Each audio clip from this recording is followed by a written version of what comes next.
chères Françaises et chers Français d'Asie, d'Océanie et d'Europe orientale. Eh bien, nous voici arrivés à la pause estivale de l'Assemblée. Déjà une année de travaux législatifs écoulés dans ce second mandat. Et je tenais à vous en rendre compte, à vous rendre compte de mon action menée depuis l'été dernier, et notamment pour vous qui vivez à l'étranger. Je vous tourne cette vidéo, vous voyez, depuis l'Assemblée nationale. Vous l'avez peut-être suivi, d'intenses et vifs débats se sont tenus sur de nombreuses thématiques. Mais l'Assemblée n'a jamais été bloquée. Nous avons pu avancer sur de très nombreux sujets et notre majorité avec le gouvernement était à la manœuvre pour que de nets progrès soient accomplis sur des sujets tels la protection des femmes, la justice, la culture, la simplification administrative ou notre sécurité. Je parle là de sujets pour les Français établis hors de France.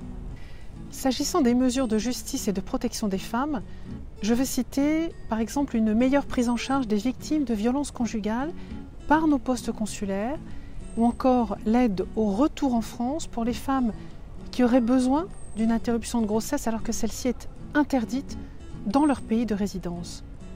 Mieux vous protéger, c'est aussi mieux protéger les propriétaires d'un bien immobilier, y compris s'ils sont français de l'étranger comme nous, les protéger contre les occupations illicites de leurs biens situés en France. Et c'est tout l'objet de la loi dite anti-squatter que nous avons votée à l'initiative d'un de mes collègues Renaissance qui vise à renforcer le régime de sanctions et à accélérer les procédures en cas d'impayé. Je sais que nous sommes nombreux concernés par cette situation.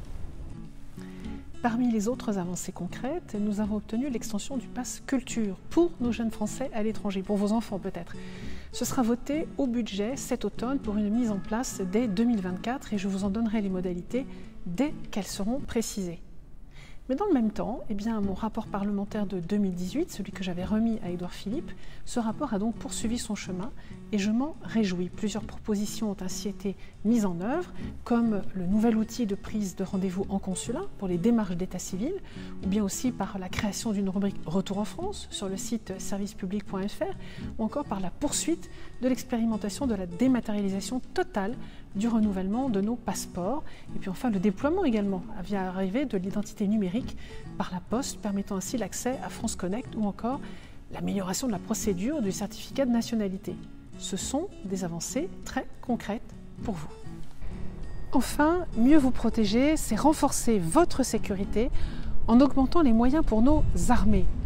C'est ce que fait justement notre loi de programmation militaire pour laquelle j'étais en mai dernier coordinatrice politique. La visibilité sur 7 années que donne cette loi nous assure qu'en cas de crise sécuritaire, alors en métropole, en outre-mer, mais aussi à l'étranger, la France sera au rendez-vous, comme nous l'avons été lors de l'évacuation de nos ressortissants en Afghanistan, c'était en 2021, ou encore plus récemment au Soudan. Cette augmentation de moyens n'a qu'un seul but, tout faire pour la paix. S'agissant des déplacements, forte de l'expérience Covid, j'ai continué à faire quelques déplacements virtuels, c'est-à-dire par visioconférence.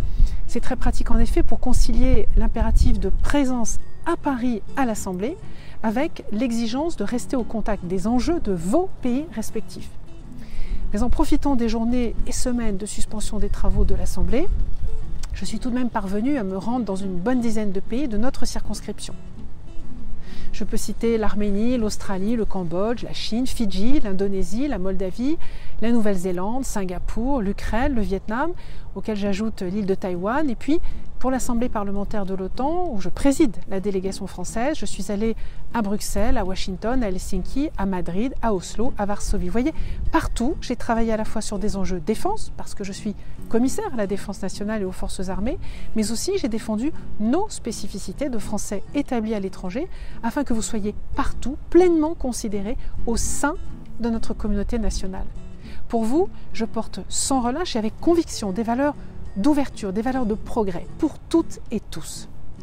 Les défis de notre pays sont immenses, vous le savez, mais je peux vous l'assurer, la France avance, la France se modernise, la France se transforme. Je vous en parle chaque mois dans ma lettre d'information et vous pourrez d'ailleurs retrouver de très nombreux articles sur notre beau pays sur mon site internet. Je vous souhaite un bel été si vous êtes en hémisphère nord, un bel hiver si vous êtes au sud, et je veux avoir un salut tout particulier pour toutes celles et ceux qui s'engagent dans notre vaste circonscription pour la vie de nos communautés, au service des autres, pour l'attractivité de notre pays et pour la défense de nos intérêts. Merci à toutes et tous. Vos contributions, votre humanité sont indispensables pour porter notre voix singulière à travers le monde. Alors au plaisir de vous retrouver pour la reprise en septembre et comptez sur moi pour continuer à promouvoir la richesse de nos communautés françaises à l'étranger.